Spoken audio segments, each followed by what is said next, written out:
Hi, I'm Rob Hanison. I'm the Sunday editor of the Metro West Daily News. Every other week we profile local people in their cars in a feature that I call My Ride, My Story.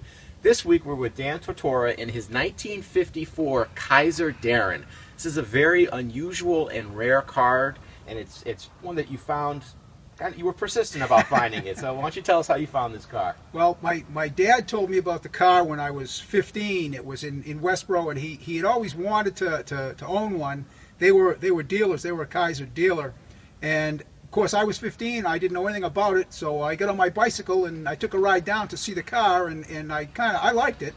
So then it was always on my mind, and of course I was only 15. And after I got my license about a year later, I drove down and asked the owner if the car was for sale. And of course he said no, he refused. Well, that was fine. I graduated from high school in 1967, and shortly after that I drove by again, and this time the car was up on blocks in the yard, and the owner was underneath. And I drove up and I started talking with him. He was cursing away. So I asked him at that time, is the car for sale? At that time he said yes. So I asked him how much. He told me. I went to the bank and I towed the car home after I paid him.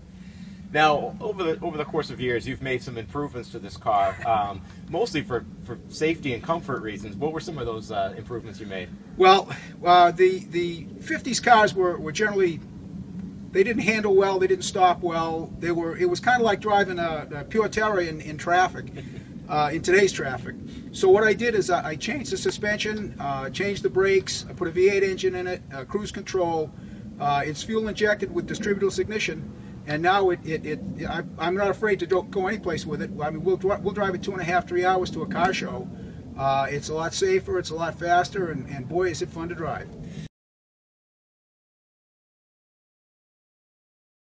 Go ahead.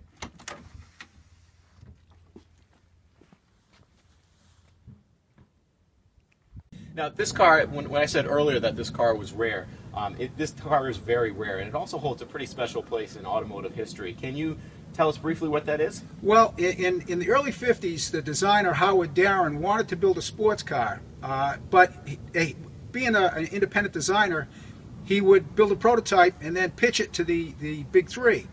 Well, Darren actually was a contract designer for Kaiser, so Kaiser was his first choice, and Kaiser saw the car, blew his top, and said, no, we don't build that. But Kaiser's second wife was with him. She fell in love with it, and naturally they built the car after she said she loved it. In 1953, Kaiser bought Willis Overland, and the car was supposed to be introduced in 1953. It was at all the auto shows. The prototypes were in Paris and New York. In 1953, Chevrolet, General Motors, had a Motorama car called the Corvette.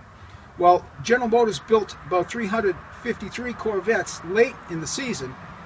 They all went to executives, engineers, and just special people. The general public couldn't get a 53 Corvette. General Motors continued to build, and in 1954 they offered to their dealers a 54 Corvette. But in January of 54, Kaiser actually came out with this car and introduced it to the dealers. Motor Trend made an interesting comment about the Kaiser Darren in its place in automotive history and said that it was actually the first American production fiberglass sports car built by an established automaker in the United States, and ever since then it's kind of stuck. So if you want to learn more about Darren's car and the story behind, not Darren's car, about Dan's car and the story behind it, be sure to get the Sunday, December 21st edition of the Metro West and Milford Daily News. Thank you.